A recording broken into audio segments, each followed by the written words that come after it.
hay una voz que casi nunca para. Está ahí cuando cometes un error, cuando intentas algo nuevo, cuando te atreves a querer más. No puedes. Estás exagerando. Vas a arruinarlo. La escuchas tan seguido que ya no la cuestionas. La asumes como tuya, como si fuera simplemente tu manera de pensar, como si siempre hubiera estado ahí y siempre fuera a estarlo. Pero detente un momento en esa idea. ¿Y si esa voz no es tuya? ¿Y si lo que llevas años creyendo que es tu forma de hablarte a ti mismo es en realidad el eco de algo que escuchaste hace mucho tiempo, que se fue instalando poco a poco y que ahora habla desde adentro como si siempre te hubiera pertenecido? Porque si eso fuera cierto, la pregunta que sigue es incómoda pero necesaria. ¿Cuánto de lo que hoy crees sobre ti mismo realmente te pertenece? ¿Y cuánto es simplemente lo que aprendiste a repetirte? 1.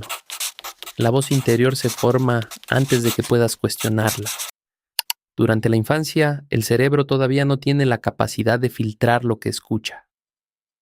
La corteza prefrontal, que es la parte encargada del juicio y el análisis crítico, no termina de desarrollarse hasta bien entrada la adultez. Eso significa que las palabras del entorno entran directas, sin análisis, sin defensa. Un padre crítico, un ambiente que minimiza las emociones, un amor que se sentía condicional, comentarios repetidos sobre lo que eras capaz o no de hacer. La mente aprende algo muy simple en ese proceso. Lo que me dicen es verdad, no porque sea cierto, sino porque a esa edad no hay otra forma de procesarlo. Y con el tiempo, esa voz externa deja de venir de afuera. Se instala adentro y empieza a hablar como si siempre hubiera sido tuya. 2. El crítico interno casi nunca te pertenece. La voz que te juzga con dureza cuando algo sale mal muchas veces no es tuya. Es el reflejo de una figura del pasado, un padre, un maestro, alguien cuya aprobación importaba y cuya crítica dolía. En psicología se le llama voz parental internalizada. La mente la conserva porque en algún momento fue útil, ayudó a anticipar reacciones, a evitar conflictos, a saber qué hacer para ser aceptado. Funcionó como una brújula de supervivencia emocional. Pero aunque los años pasen y ese entorno ya no exista, la voz permanece. Sigue hablando como si todavía fuera necesario protegerte de algo que ya no está ahí. Y lo más complicado es que, al haberla escuchado toda la vida, ya no suena como una voz ajena. Suena como tú. 3. La herencia emocional no se transmite solo con palabras. Lo que cargas no siempre tiene un recuerdo concreto detrás. A veces no hay una escena específica que explique por qué sientes lo que sientes. El duelo no expresado, la rabia que nunca tuvo espacio, las necesidades que nunca fueron nombradas, todo eso también se transmite.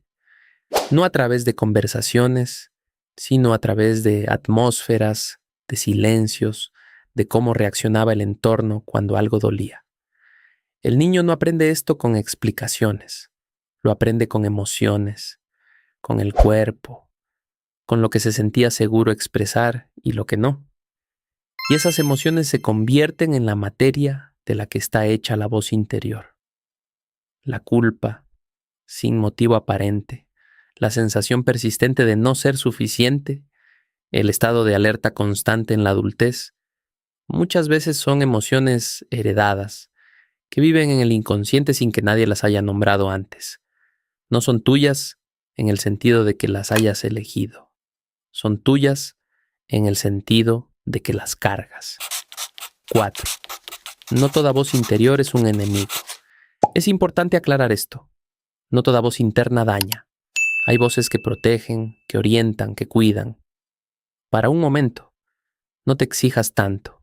Ten cuidado con esto. Esas voces llevan las huellas de un apego seguro, de alguien que alguna vez cuidó de verdad y dejó esa forma de cuidar grabada adentro. La distinción importante no es si la voz existe o no, sino su tono y su intención. ¿Es compasiva o castigadora? ¿Guía hacia algo o condena sin salida? ¿Te habla como le hablarías a alguien que quieres o como no le hablarías ni a tu peor enemigo? Esa diferencia lo cambia todo, y reconocerla es el primer paso para entender qué parte de tu voz interior vale la pena escuchar y qué parte necesita ser revisada. 5. Un pensamiento no es una verdad. Muchas personas se identifican completamente con su voz interior. Si la sienten, asumen que es real. Si la voz dice no eres suficiente, concluyen que no lo son. Si dice vas a fallar, empiezan a actuar como si ya hubiera fallado. Pero hay una separación que la psicología considera fundamental. Un pensamiento no es la realidad. La voz interior es un producto mental, una construcción formada por experiencias pasadas, no una descripción objetiva de lo que eres o de lo que puedes hacer. En el momento en que puedes observarla en lugar de ser ella, en que puedes decir estoy teniendo este pensamiento, en lugar de esto es verdad, su influencia empieza a debilitarse. No desaparece de golpe, pero deja de tener la última palabra sobre cómo te ves y cómo actúas. 6. La voz interior puede cambiar. Esto es quizás lo más importante. La voz interior no es permanente. No se trata de silenciarla a la fuerza ni de combatirla, porque eso suele reforzarla. Los enfoques basados en la autocompasión señalan que el primer paso es reconocerla sin juzgarla y preguntarse de dónde viene. ¿Esto es mío o viene del pasado? ¿Esta voz me cuida o me castiga? ¿Le hablaría así a alguien que quiero? Detrás de cada voz interior hay una necesidad. Sentirse seguro, ser aceptado, no volver a sentir lo que una vez dolió tanto. Entender eso no es justificar la voz ni darle más poder. Es dejar de confundirla contigo. Es reconocer que fue una respuesta a un contexto y que ese contexto ya no es el tuyo. La voz que habla en tu mente no te define. Es un relato que viene de antes, formado por voces ajenas, por emociones no procesadas, por estrategias que en algún momento sirvieron. Y tú no eres ese relato. Eres quien puede darse cuenta de él, quien puede escucharlo sin obedecerlo automáticamente, quien puede aprender poco a poco a hablarse de una manera distinta.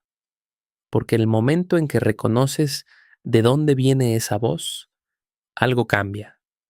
Ya no eres su producto, eres quien decide cómo hablarse de ahora en adelante.